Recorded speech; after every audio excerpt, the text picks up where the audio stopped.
पाकिस्तान में पत्रकारिता खतरे में है क्योंकि पत्रकारों और मीडिया संस्थानों को सुरक्षा खतरों का सामना करना पड़ रहा है। पत्रकारिता पेशे को अक्सर लोकतंत्र का स्तंभ कहा जाता है, जो पाकिस्तान में खतरे में है, जहां पत्रकार, रिपोर्टर और मीडिया आउटलेट अपने पेशे के लिए अंतर्निहित सुरक्षा खतरों के व्यापक स्पेक्ट्रम का सामना करते हैं। Institute for Applied Geopolitics Studies ने a dangerous abyss called Pakistan के लेखक ओलिवर गुइलार्ड के हवाले से रिपोर्ट दी है। Institute for Applied Geopolitics studies सामान्य रुचि का एक थिंक टैंक है, जिसका उद्देश्य अंतर्राष्ट्रीय और रणनीतिक संबंधों और समकालीन राजनयिक और भू राजनीतिक मुद्दों का अध्ययन करना है। इसने बताया कि भय प्रेरित स्व सेंसरशिप की संस्कृति ने जड़ें जमा ली हैं, जिससे भ्रष्टाचार, मानवाधिकार उल्लंघन और राजनीतिक दमन जैसे महत्वपूर्ण मुद्दों की कवरेज कम हो गई है। Institute for Applied Geopolitics Studies ने बताया कि उत्पीड़न के उदाहरण वरिष्ठ पत्रकार जान मोहम्मद महार और घुमन अस्कर खंड की हत्याएं हैं और इन हमलों के खिलाफ विरोध प्रदर्शन राज मशीनरी की विफलता को दर्शाता है। सोमालिया और बर्मा के समान पत्रकारों के लिए सबसे घातक स्थानों में पाकिस्तान की रैंकिंग राजनेताओं, आतंकवादी समूहों, प्रभावशाली हस्तियों और राज संस्थाओं से विविध खतरों को उजागर करती है। दंड से मुक्ति बनी रहती है, जिससे मौन की संस्कृति कायम रहती है। यहाँ तक कि निर्वासित पत्रकार भी सुरक्षित नहीं है, जैसा कि केन्या में अरशद शरीफ की हत्या में देखा गया।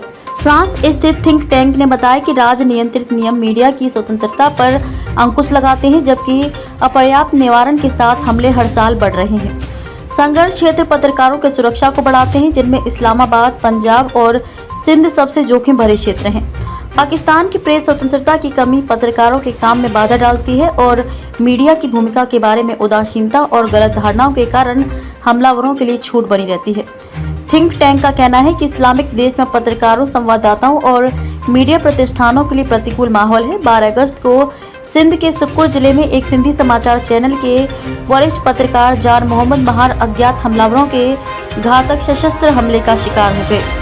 दुखद बात यह है कि महार को उनके कार्यालय के पास कार में निशाना बनाया गया। इस घटना से पहले 7 अगस्त को एक अन्य रिपोर्टर घुमन असगर खंड को खैरपुर जिले कराची से 500 किलोमीटर उत्तर पूर्व में सिंध प्रांत के पीर जोगोत इलाके में इसी तरह के भाग्य का सामना करना पड़ा। रिपोर्टों से पता चलता है कि खांड को 9 गोलियां लगी हैं। रिपोर्ट में कहा गया कि कई पत्रकार इस भयानक जुल्म का शिकार बने।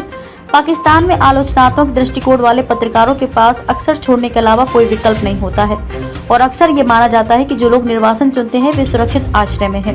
फिर भी परिस्थितियां कभी कभी उन्हें कमजोर परिस्थितियों में डाल देती हैं। केन्या में शरीफ की हत्या, जैसा कि पाकिस्तानी सरकार ने दावा किया था कि पाकिस्तान के भीतर रची गई साजिश का नतीजा थी। मई 2022 और मार्च 2023 के बीच पाकिस्तान में पत्रकारों, मीडिया पेशेवरों और मीडिया संस्थाओं के खिलाफ धमकियों और हमलों से जुड़े कम से कम 140 मामलों की चिंताजनक संख्या दर्ज की गई। आश्चर्यजनक रूप से प्रेस की स्वतंत्रता के उल्लंघन के मामले पिछले वर्ष 86 से बढ़कर 2022 और 23 में 140 हो गई, जो लगभग 63% की वार्षिक वृद्धि का संकेत देता है।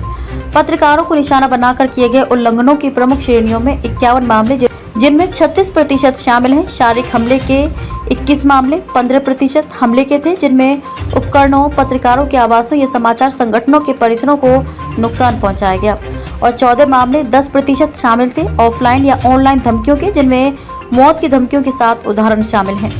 सामूहिक रूप से उल्लंघन के इन 3 रूपों ने 140 मामलों की कुल गिनती में लगभग 60% की भारी हिस्सेदारी का गठन किया।